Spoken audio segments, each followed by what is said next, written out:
président Ousmane bi ñu waree jàpp président Ousmane Sonko j'ai compris pourquoi bi Macky Sall newee signé leen pour ñu génnee immunité parlementaire normalement sonal hésité woo leen da ngeen signé passeport diplomatique yi tax ak yokkum salaire bi man maa ngi gis ne pétrole gaz bi ba ñuy coowum pétrole gaz bi ñu war koo décider ci assemblée nationale ba kenn riposté wul lu Macky Sall wax ngeen def ko moo leen abal bët di mooy passeport diplomatique bëtu diplomate moo tax fu ko neex ngeen di xool vous êtes des diplomates vous êtes des députés corrompus dëkk yu baax yi yépp yi amul député corrompu amul benn député bu ci am passeport diplomatique yéen da ngeen am passeport diplomatique vous êtes corrompus. Après vous allez me dire les députés de la diaspora kon foog naa ne fekk ñu sans papier jox ko passeport diplomatique première condition mooy am nga këyit ba pare pour dem présenter pour nekk député. Kon même député de la diaspora normalement s'il est en règle dans le pays où il est il n'a pas besoin d'avoir un passeport diplomatique. Député bu xamoon ne passeport diplomatique c'est pas pour aller aux États-Unis faire un shopping franchement kooku est-ce que xam na lan moo ko war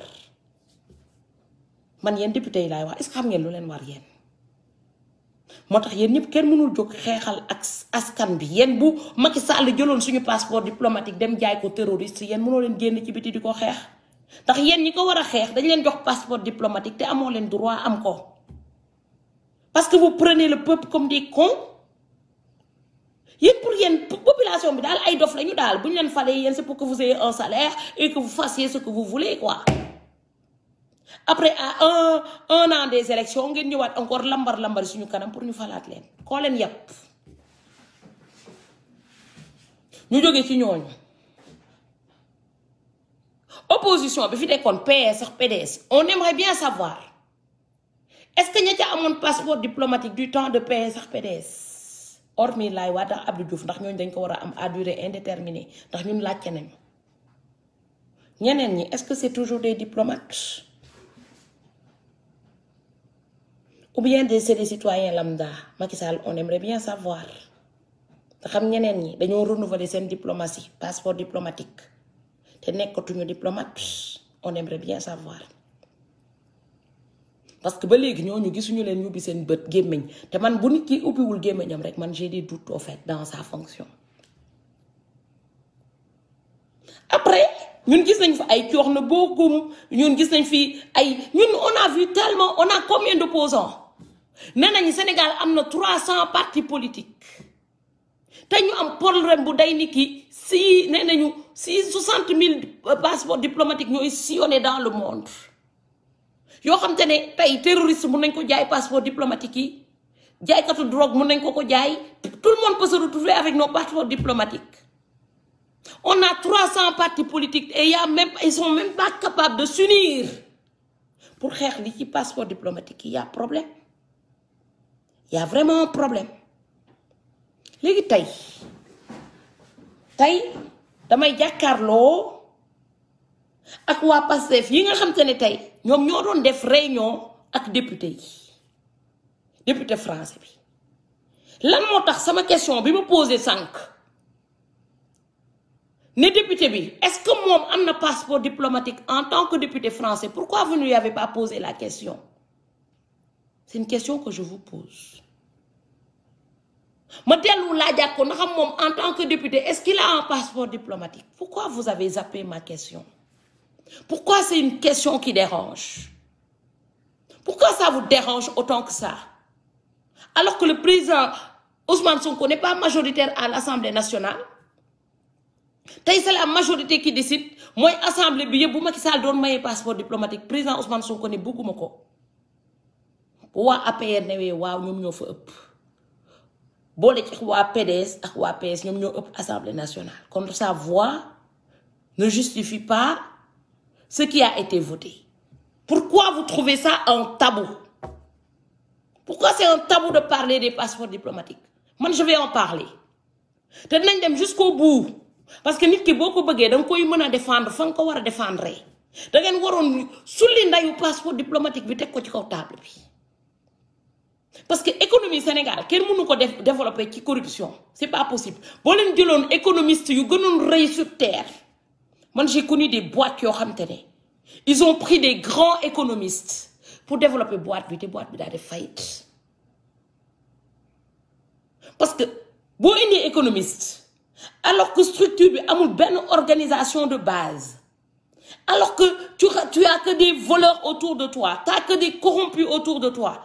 Bon, il y a un économiste qui est sur terre, qui est Sénégal, qui est pour gagner le Sénégal, qui est il faut que parce que nous, étudier nañ ko ci monde entier bi yëpp ñu ne dëkk yi gën a sous-développé mooy dëkk yi nga xamante ne c'est les pays les plus corrompus tey boo demee dëkk yu mel ni Norvège def nañ ko ba seen ministre bu jëlee taxi moo ko fayal boppam xamal la ko état bi di fayal autobus muy duggal ñëpp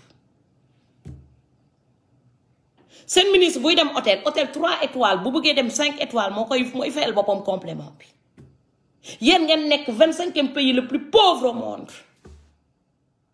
Ñu jël sen passeport diplomatique di ko salsañé yamul ci lool jël sen xaliss di ko yak un peu partout xolen Aïssata Tall bi di reuy la mañax yeen vous savez qu'est-ce qui s'est passé sa sœur était malade je lui ai posé la question à savoir si en venant en France est-ce qu'un passeport diplomatique le fajo le indé fi pour fajo plus de 6 mois mu ngi ko teud hôpital Aïssata Tall Sall plus de 6 mois sœur mu ngi ko teud hôpital Rugital 6 mois yooyu kan moo ko fay est-ce que xam ngeen ñaata la ñuy fay fii par journée hospitalisation boo amulee sécurité sociale ça dépend ci feebar bi de mun na yegg ba 1 million par jour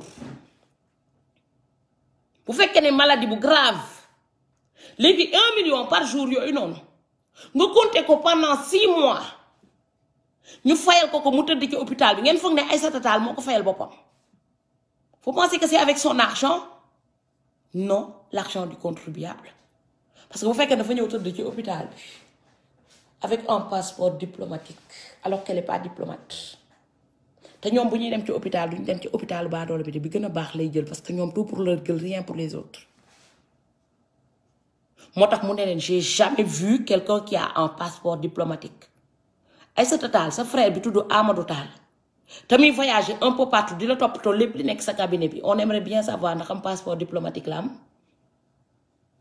ou pas c'est des questions qu'on se pose parce que maintenant il faut qu'on réclame on demande tous les gens qui font des allers-retours ils le font avec quel passeport parce que comme am nañu 60 000 passeports yoo xamante ne c'est un peu partout dans le monde.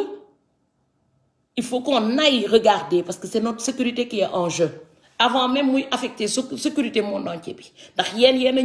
Vous, les gens de APA, vous nous avez dit que dans le pays, il y a des terroristes. Étant donné qu'on a des terroristes, pourquoi vous vendez des passeports diplomatiques? Étant donné qu'on a des terroristes, pourquoi vous vendez des extraits de naissance à des étrangers? Étant donné qu'on a des terroristes, pourquoi vous faites des pièces d'identité pour des étrangers? Moyennant argent.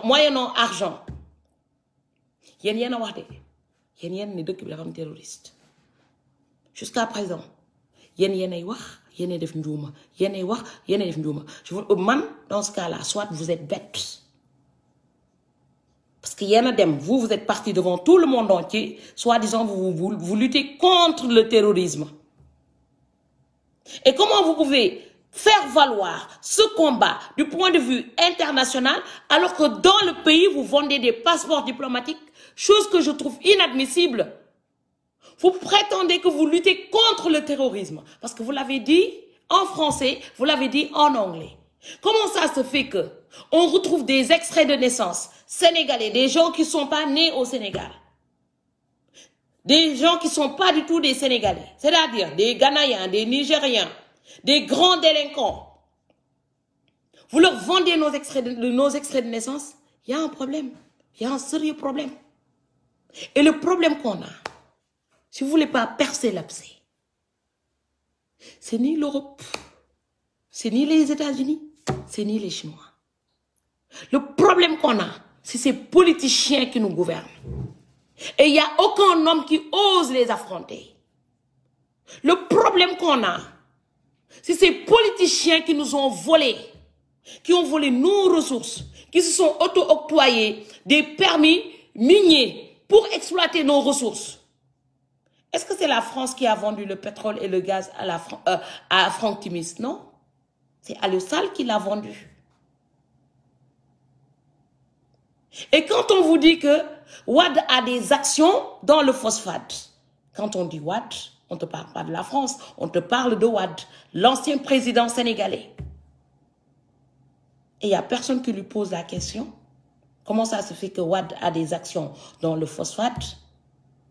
Comment ça se fait qu'il n'y a que des gens qui sont dans le gouvernement et leurs parents qui détiennent des fortunes dans nos ressources? Est-ce que vous vous posez la question? Orange, vous vous plaignez tout le temps de Orange. Allez regarder qui sont les actionnaires de Orange. Ne regardez pas le nom. Allez regarder les actionnaires. Qui sont les actionnaires?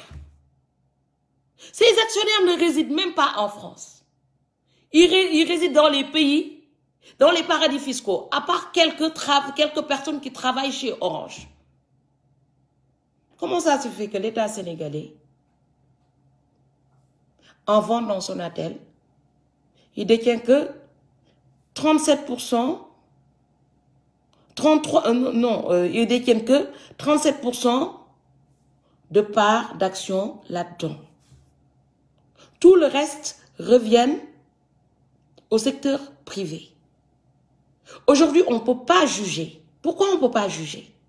Parce que quand vous regardez le registre de commerce sénégalais, il n'y a rien qui est marqué. Il n'y a rien qui est marqué sur le registre de commerce. C'est-à-dire que tu ne peux pas connaître, les actionnaires sont anonymes. S'ils sont anonymes, c'est qu'ils ont quelque chose à se reprocher. Ici, vous allez sur Internet, vous tapez le registre de commerce français, vous avez tous les actionnaires. Vous avez le chiffre d'affaires de l'entreprise, ce qu'il a payé aux impôts. Tout est marqué, tout est transparent. Mais quand vous arrivez au Sénégal, rien n'est marqué. Moi, c'est le jour que j'ai découvert que rien n'est marqué sur le registre de commerce sur Internet. C'est là où je me suis dit, il y a un hic. S'il se cache, c'est qu'il y a des magouilles. À plus forte raison, qui nous ont parlé du cas de DSK hier. DSK a bouffé des milliards. Il a bouffé combien? Il a gagné 500 et quelques millions sur le dos du Sénégal. Et pourtant, il ne paye pas ses impôts en France. Il réside au Maroc. Et pourtant, aucun Sénégalais n'oserait aller attaquer les Marocains. Comme quoi, ils résident, ils logent nos voleurs. Personne ne les attaque. Tout le monde s'acharne sur la France. Je ne vais pas dire que la France n'est pas fautif. Essayons de maîtriser les voleurs qui sont sur le terrain. Essayons de maîtriser la corruption qui est sur le terrain. Parce que même si on enlève la France, on ramène la Russie, ce sera pareil. Parce que quand tu ramènes quelqu'un qui est sain, là, pour négocier avec des voleurs, ce sera toujours pareil. Le problème qu'on a aujourd'hui, ce n'est pas l'Occident qui vient négocier ses intérêts. C'est celui qu'on a confié nos intérêts. C'est ça le problème.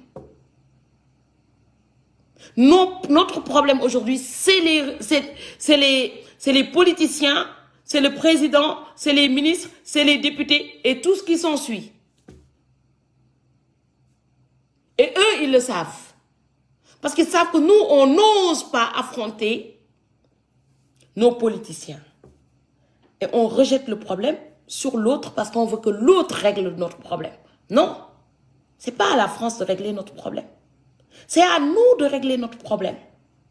En commençant par virer ces dictateurs-là, se donner les moyens de les virer. Et pour pouvoir les virer, il faut sortir de cette corruption.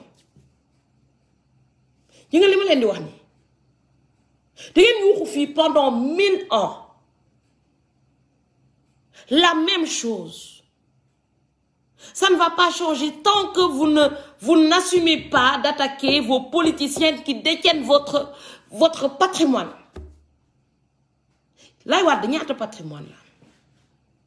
Macky Sall, il y a un patrimoine. Est-ce que Amon Nenko Bala n'y est du gouvernement? Non. Tous les deux, ils étaient endettés avant de connaître la politique sénégalaise.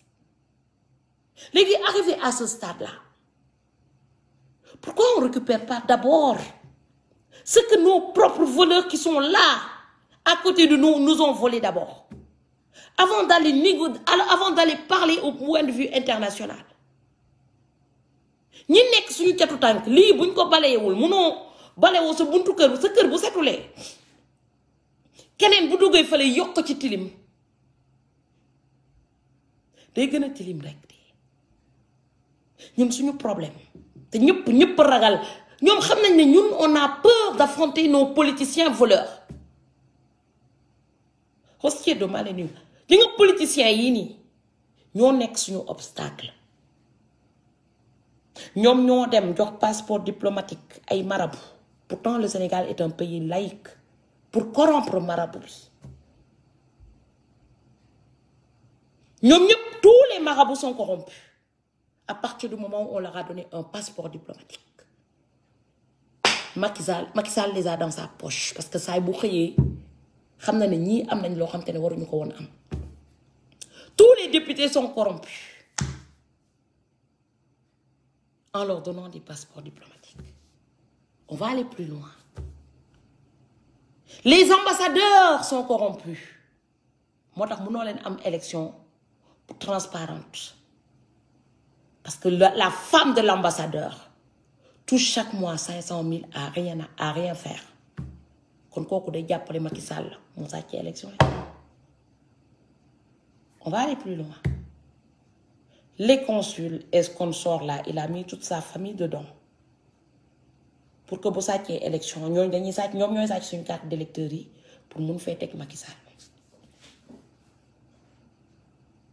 Après, nous avons des maires de quartier, nous avons des familles. Ils ont un passeport diplomatique. Les maires ont un passeport diplomatique. Parce que les plus exercer, si bien deux qui le exercer, amul benn mission diplomatique pour un maire.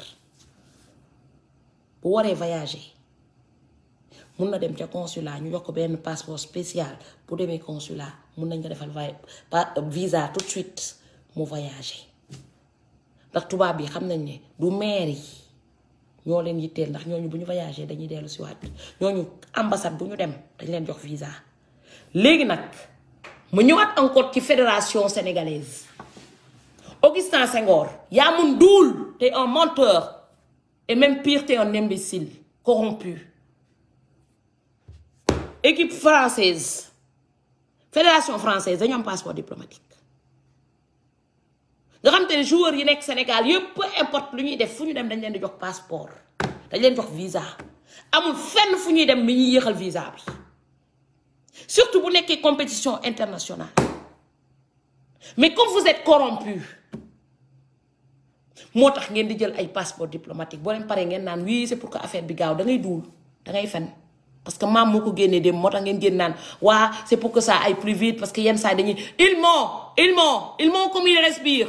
C'est un voleur, c'est un corrompu. Il veut tout juste qu'ils aient vos passeports diplomatiques pour pouvoir aller faire des shopping, faire tout ce qu'ils veulent. Fi joueur international yépp yi nekk ci monde bi amul ben équipe dafa wara dem football yi ben dëkk ñu ne du leen jox surtout bu nekk compétition bo xam ne dañ ko annoncé du point de vue international man de mosuma ko dégg Augustin Senghor yaa mun fen j'ai jamais vu ça de ma vie ñu ne monde bi dañoo organiser ben jeu olympique équipe nationale dëkk bi def ko loolu c'est pour unir les pays au fait fu ñu dem dañ leen jox visa équipe yooyu fu ñu dem dañ leen di jox visa maintenant boo leen demee ba joxatuñ leen visa peut-être que parce que da ngeen dem di wuti ji visa pour indi seeni mbokk seeni xarit maintenant si vous faites des magouilles là-bas ils sont libres de dire qu'ils vous donnent plus de visa et dans ce cas-là c'est pas de notre faute boo leen fa defoon lu jub foo leen dem bu fekkee ne yaa ngi def lu normal foo leen dem ngeen yóbbu nombre de joueurs yu ñu demandé dañuy jox ñëpp visa mais comme vous êtes corrompus ci yooyu ngeen di dem noonu ngeen di jaay ay passeport ci ngeen di jaay visa ci ngeen di jaay lépp moo tax yenn saay tubaab yi di contrôler parce que comme yéen bëggoo leen contrôler seen dëkk ñoom dañuy contrôler seen dëkk dégg ngeen yéen comme bugg leen lu baax ci seen dëkk yéen comme yéen sàcckat ngeen fenkat ngeen naafekk ngeen moo tax loo leen def du baax moo tax foo leen jouer doo leen gagné naafekkisme ak ñàkk organisation ak ñàkk xam-xam ak corruption moo tax ci monde entier bi yëpp foo leen dem ñu gagné leen ñuy gagné ci monde bi dafa am lu ñu defar seen dëkk dégg ngeen Augustin Senghor bàyyi di duul sénégalais yi équipe nationale yu équipe yi nekk ci monde bi yëpp muy basket muy football muy judo yi nekk ci monde bi yëpp amul benn équipe ñu organiser benn compétition internationale muy dem ci benn consulat te kenn du ko jox visa amut non amut Augustin Senghor waxal li ngeen def waay maam nee na bu fekkee dañ leen bañatee jox visa c'est parce que da ngeen cee maguy dégg ngeen mooy bu équipe bi nekkee 24 wala 12 personnes wala 30 wala 15 personnes ngeen dem ne 40 personnes la tubaab bi dafut bu gisee ne am ay kanam yoo xam te ne mosu leen gis ñuy football yéen ngeen yóbbu leen foofu noonu duñ leen jox visa wax leen wax bi mu leer et dans ce cas là c'est pas de notre faute bu fekkee ne yéen defoo leen loo leen war a def ba ñu bañ leen naa jox visa c'est pas une raison ñu leen jox seen suñu passeport diplomatique yi parce que suñu passeport diplomatique yi c'est pas pour aller jouer du foot c'est de l'insulte suñu passeport diplomatique yi c'est pas pour aller faire du judoka suñu passeport diplomatique yi c'est pas pour dem def yi seen puukare yoo xam te ne yéen vous n'avez rien gagné rien loolu fu ma sa apporter man sax damay gis dëkk bu normal boo jëlee entraîneur dëkk wala directeur de fédération dëkk ngay jouer di perte di jouer di bett boo jouer benn yoon ñaari yoon perte da ngay dàq ndayam Sénégal rek laa gis ñuy renouveler ay nulard fariga maa leen nuyu ba Sénégal lépp lañuy Sénégal ay nulard la ñuy renouveler au fait